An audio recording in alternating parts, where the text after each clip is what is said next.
Et donc hier mardi, ce communiqué qui tombe d'une agence de presse émirati, Abu Dhabi se retire de l'OPEP, départ effectif le 1er mai, une nouvelle qui peut faire vaciller le marché. Bonjour Pierre Sabatier. Bonjour. Départ des Émirats arabes unis peut-il provoquer un effet domino et faire éclater l'OPEP ? Difficile à dire. Par contre, c'est vrai que c'est un symbole important tout de même, puisque on peut dire qu'on était face au seul cartel au monde autorisé, puisque je rappelle quand même que c'est une organisation qui pilote l'offre de production mise sur le marché pour maintenir et donc administrer les prix. Donc ça nous fait sourire souvent dans un monde comme cela. On parle beaucoup de pétrole, mais on est vraiment face à un marché qui est un marché organisé. Alors donc c'est quand même une remise en question assez profonde. Maintenant, il ne faut pas non plus surestimer le poids de l'OPEP, tout de même, qui a beaucoup décru au cours des dernières années et dernières décennies. Donc en 2023, l'OPEP comptait uniquement pour 35% de la production mondiale de pétrole. Donc on est quand même très en deçà de ce qui était en fait son poids par le passé. Donc ça veut dire que la puissance du cartel, par définition, était déjà de moins en moins importante. Donc sa capacité à maintenir son objectif de prix adapté juste pour l'ensemble des membres fédérés était déjà pas mal altéré. Alors là, c'est vrai que ça pose la question de la suite et la question aujourd'hui reste entière. Et je rappelle, tout ça est associé au fait que plus le cartel est faible, moins les pays qui sont censés être fédérés à travers celui-ci, ou plus ces pays-là vont être susceptibles de se dire au final, si moi je m'en sors, si je m'extirpe de cela, eh bien je vais moi produire plus quand les autres produiront moins, et ça me permettra en fait de bénéficier à la fois de prix qui sont plus élevés parce que certains restreignent leur production pour maintenir les prix, et moi pour le coup, je mets quand même sur le marché un volume intéressant, ce qui fait que j'optimise moi ma rentabilité individuelle. Ça s'appelle le dilemme de prisonnier itéré, c'est vieux comme le monde. C'est quand vous estimez qu'individuellement, vous avez plus intérêt à suivre votre propre chemin que le chemin suivi par le collectif. Oui, donc ça pourrait vraiment, effectivement, gérer un effet domino. Mais tout de même, gardez bien en tête que c'était d'autant plus probable que le poids global du cartel a beaucoup décru par rapport en fait aux dernières décennies. Donc le cartel en tant que tel est beaucoup moins efficace. Mais c'est exactement ça, parce que les Émirats arabes unis expliquent dans ce communiqué que c'est à cause de l'intérêt national qu'ils se retirent de l'OPEP. Donc effectivement, ils ont compris qu'ils ont plus intérêt à produire plus. Et d'ailleurs, ils produisaient 3 millions de barils par jour. Ils ont une capacité de 4 ou 5 millions de barils par jour. Donc effectivement, finalement, il va y avoir une arrivée de l'offre supplémentaire sur les marchés. Ça va faire baisser les cours. C'est ce à quoi on peut s'attendre? Alors, c'est le concept, oui, mais c'est intéressant, ça me fait presque sourire parce que c'est vraiment la base en économie. L'intérêt du cartel, c'était justement défendre les prix au profit du plus grand nombre. C'est-à-dire qu'en gros, si chaque individu a le même raisonnement que ce pays, eh bien vous allez avoir une offre sur le marché et vous savez que le prix, c'est toujours le rapport entre l'offre et la demande. Aujourd'hui, la demande étant plus contrainte, eh bien concrètement, vous risquez d'avoir un afflux d'offres par rapport à une demande qui augmente moins. Et là, dans ces cas-là, ça peut avoir un choc déflationniste sur les prix. Et donc, in fine, qu'est-ce que ce qu'on gagne à la fin? C'est volume fois prix. Donc là, si vous augmentez votre volume, mais qu'en conséquence de quoi ça fait baisser les prix, au final, vous n'aurez pas gagné plus d'argent. C'était l'intérêt même du cartel, mais pour ça, il faut que les gens pensent plus au collectif et moins à l'individuel. Donc là, on est peut-être face effectivement à un phénomène d'exacerbation de la baisse des prix parce que on a un individu qui veut jouer une partie en solo. Voilà. Donc on va voir parce qu'à la fin, ils peuvent perdre. Ils peuvent perdre, c'est-à-dire qu'en fait, ils peuvent être sortis de l'OPEP, donc avoir moins de capacité à avoir une maîtrise des prix futurs, puisque plus vous êtes organisé en collectif, en cartel, plus vous pouvez quand même avoir une maîtrise des prix. Parce que si vous êtes tout seul, c'est pas les Émirats arabes ou l'Arabie saoudite même toute seule qui va, pour le coup, influencer globalement les prix et les maîtriser. Il faut être plus gros pour pouvoir faire ça. Et donc, là, en l'occurrence, c'est quand même un jeu dangereux.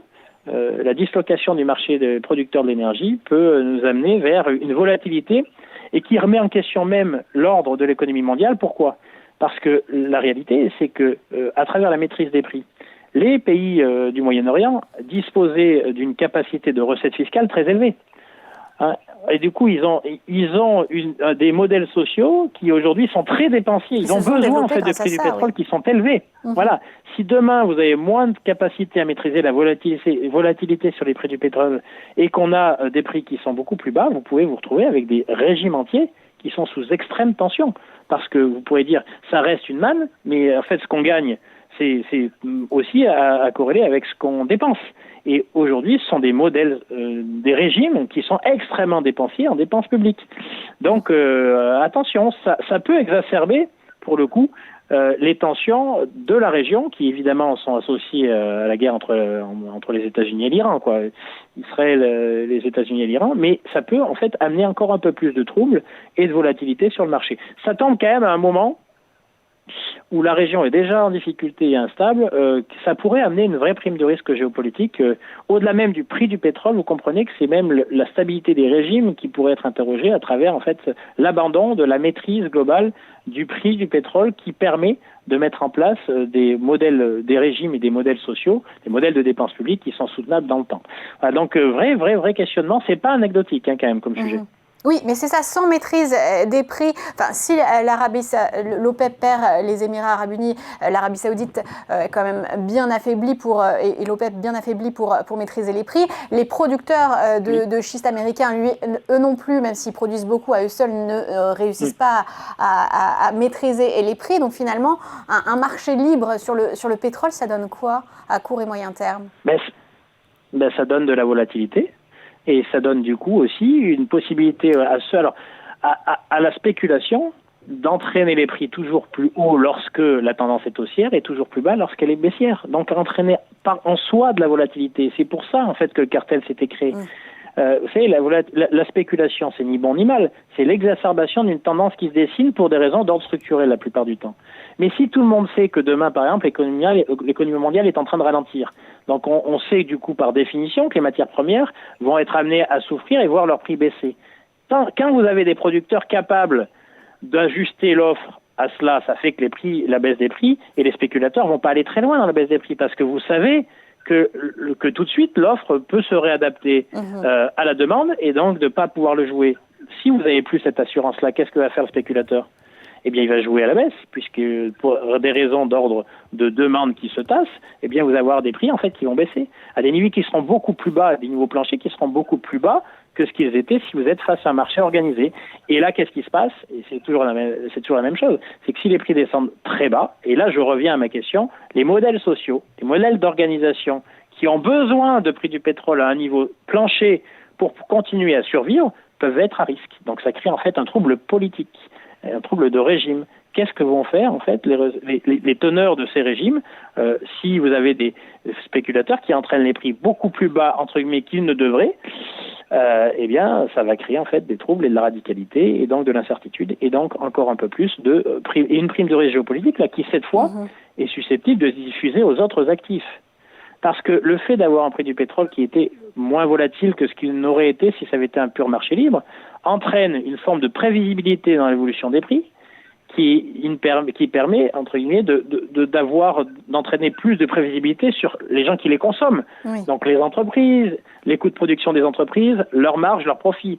Si vous créez de la volatilité là-dessus, vous créez aussi une forme de volatilité au regard des résultats de ceux qui sont les consommateurs de ces matières, voilà, ou les bénéficiaires en fait de la vente de ces matières. Donc ça crée globalement de la volatilité, donc potentiellement une prime de risque géopolitique qui peut être mauvaise pour tout le monde. Et d'ailleurs, sur le plan géopolitique, Donald Trump avait souvent accusé l'OPEP de voler le reste du monde. Donc, finalement, cette sortie des Émirats Arabes Unis, c'est une manière de se rapprocher des États-Unis pour Abu Dhabi. C'est compliqué à dire. Clairement, on est face à un monde qui reconstitue ses sphères d'influence. Les États-Unis avaient quand même une influence forte sur les pays de l'OPEP dès aujourd'hui. Donc, est-ce que celui-ci avait véritablement intérêt à faire cela pour se rapprocher des États-Unis ? Je ne crois pas. Mais après, voilà, encore une fois, vous l'avez dit, ils l'ont dit, ils l'assument d'ailleurs. C'est que leurs intérêts nationaux semblent prévaloir sur l'intérêt du collectif. En gros, le collectif se disloque. Et encore une fois, je reviens à mon propos initial, ce n'est que la conséquence de la faiblesse, en fait, finalement, de la perte d'influence de l'OPEP tout de même depuis des décennies, qui aujourd'hui ne pèse plus que 35% de la production mondiale. Si on était face à un marché qui pesait 60 ou 65, naturellement, bien les acteurs qui les composent auraient beaucoup moins de velléité individuelle. Mais à ce prix-là, voilà, on peut commencer à voir le phénomène du dilemme itéré, face au dilemme itéré, de se reproduire et faire que l'individu estime qu'il a plus d'intérêt à se scinder du collectif. Il est peu probable que ça soit le cas. Je pense que là, c'est à qui perd, pour être honnête. Même si, originellement parlant, on peut quand même être surpris qu'un cartel soit autorisé dans ce marché-là. Puisque je dis qu'on dit souvent que les politiques de concurrence font qu'on n'a pas le droit d'organiser les marchés pour influencer les prix. Là, pour le coup, le monde autorisait celui-ci depuis des décennies. Voilà, c'est quand même, c'est peut-être pas aussi fort que l'État. Or, post-Bretton Woods, qui a façonné le monde dans lequel on vit aujourd'hui, même si depuis les années 70 il est tombé, c'est quand même un élément important de cette dislocation possible en fait des pays de l'OPEP. Il y a une vraie désorganisation sur une matière première qui est même très consommée au niveau mondial et dont l'économie mondiale aussi reste très dépendante. Ça reste quand même un événement qui pourrait être majeur, à voir en fait ce que vont donner les semaines à venir sur la suite et sur le comportement de ceux qui restent. Oui, parce qu'il y a aussi ce plus, l'OPEP+, le plus c'est la Russie. Évidemment, on n'aura pas forcément d'informations sur ce qu'ils vont faire, mais ça reste un élément important dans la production du pétrole mondial. Bien sûr. Merci beaucoup, Bien sûr, et Pierre. on peut voir aussi peut-être la Russie se rapprocher effectivement de ceux qui restent. Donc, à voir si on n'est pas face à une reconstitution des sphères d'influence sur ce plan. Merci beaucoup, Pierre. Pierre Sabatier, président de PrimeView et de l'OREP. Merci d'avoir été avec nous.